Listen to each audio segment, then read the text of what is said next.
Hello and welcome to the October update from the TAO team. You're here with me, Fola, and this is the business update. So without further ado, we're going to kick it off with the Q&A. And so let's get into your questions.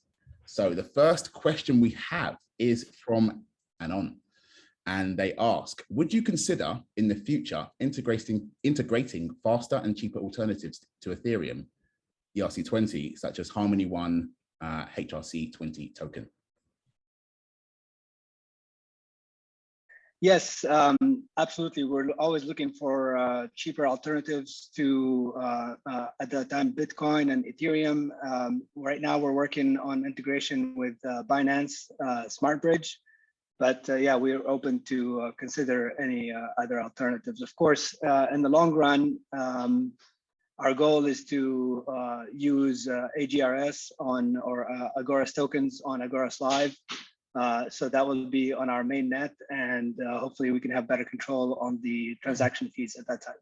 And the next question is from Vadim, and they ask, what examples of languages or subsets do you think are eligible for implementation in TML? Which ones are you personally most interested in? Well, the TML is mainly for two use cases. One is for knowledge representation languages. There are many knowledge representation languages, also called description logics. So that's one important use case. And another one is various formats like HTML format or wiki format. So you can present knowledge, let's say, in a format of a wiki or a web page. It is a general tool for writing translators for any language, but these are our main use cases. And the next question is from,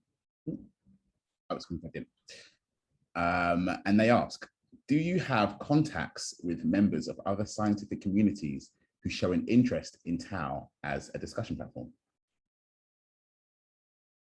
We definitely have on board representatives from various scientific communities in knowledge representation and reasoning, if you take that as a wider field. And so that means, in a sense, the composition of the TAO board already has a certain range of competences on board. But beyond that, we haven't, so at least we haven't collaborated now in the context of TAO. So this next question is from Dana.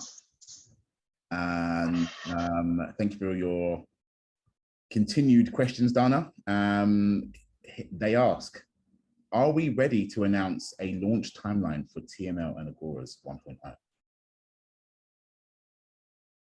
Yes, so in terms of TML or TML 1.0, we've actually had what we call an alpha release available for general use as in the form of the TML IDE. So that's been available for a few months now. We would like to release TML 1.0 by the end of this year. As you'll see in the update, we're making a lot of performance improvements to wrap that up.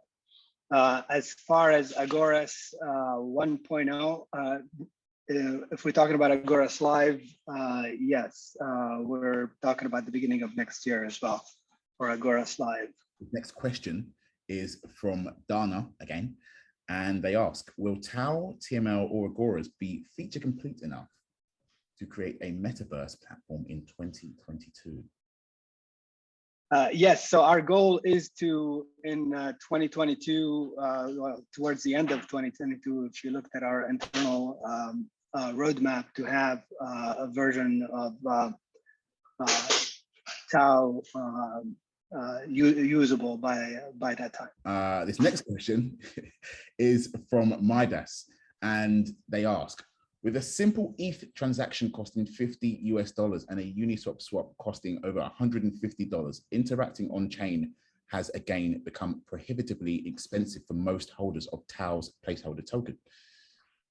Besides keeping and transacting on centralized exchanges as a way to avoid high on-chain transaction cost, what are your thoughts on making the token usable on one of the many cheap and compatible ETH alternatives, such as BSC or others?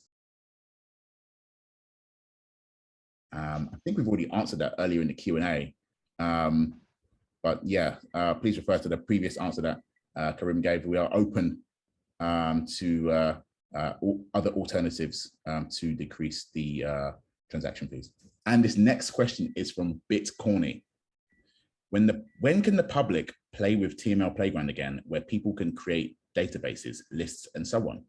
I understand now it's under renovation due to upgrading with second order logic.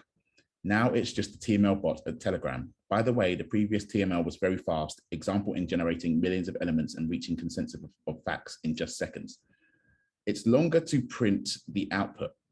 Also, in doing transitive closure, because normally a person has to write so much more code to perform such a thing, here it's just around 5 commands, more or less. And they also say, looking forward to testing the new TML with a better and faster version that can generate consensus rules. Great team, regards.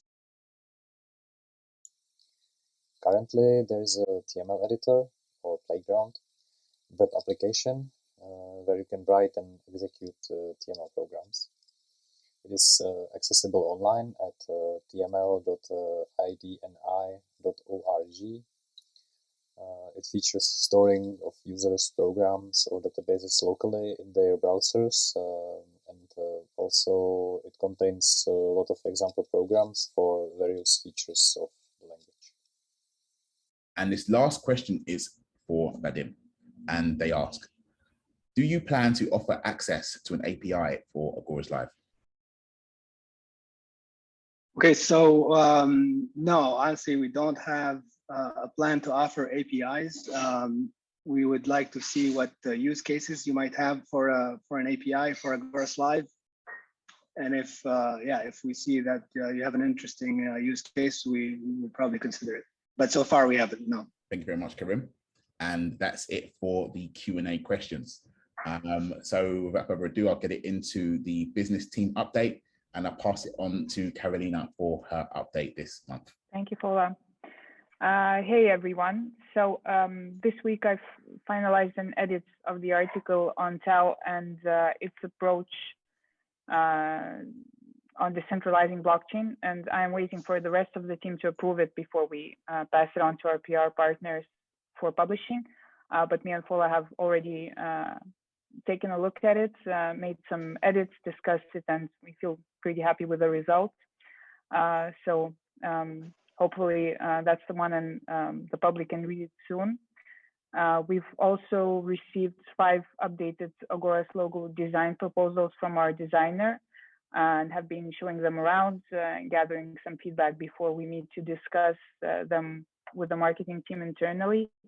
And I'm currently finishing up with a logo assessment matrix that will help us gather our feedback in an organized manner. But in my opinion, one of the logos is a pretty strong contender, so we will see if that's the one, or maybe we can squeeze something even better from the concepts. And for the next week, my goal would be pushing on with the new website content.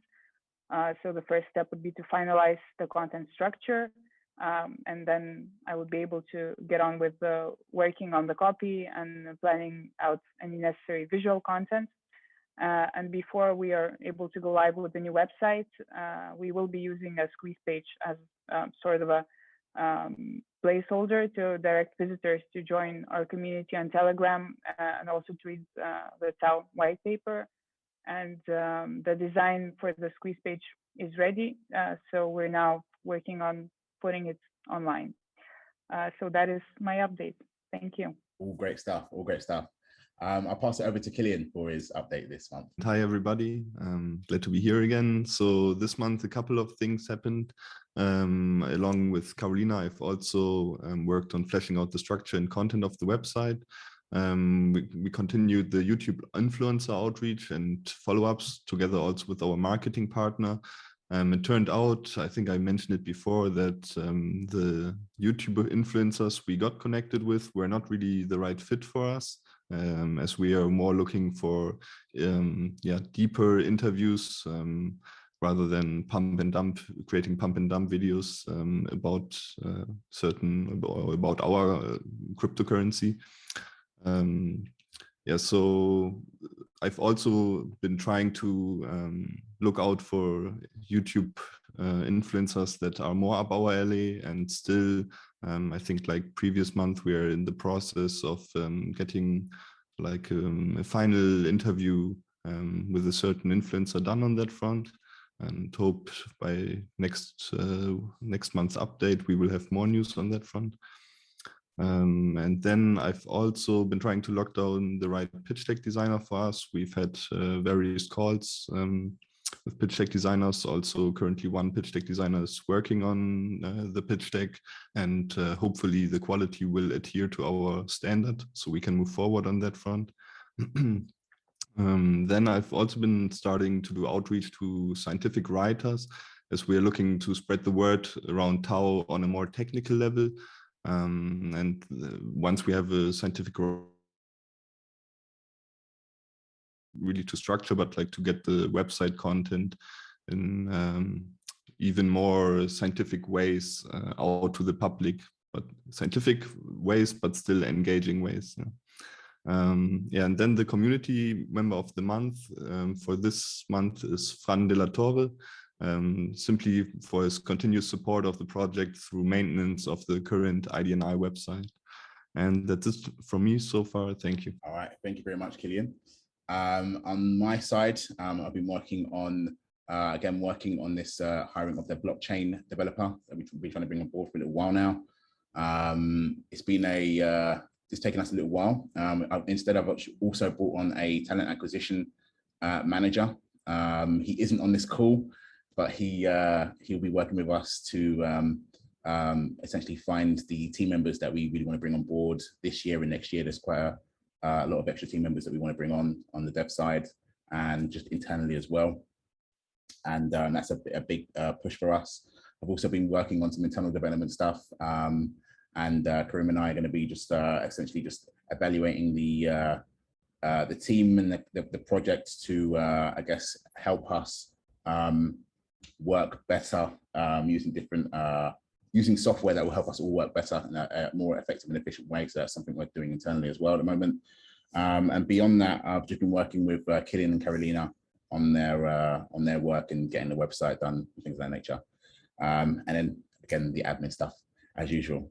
So that's it from me on the business side, and we will see you in part 2, where we will give you the update from the development team. Thank you, and we'll see you over there.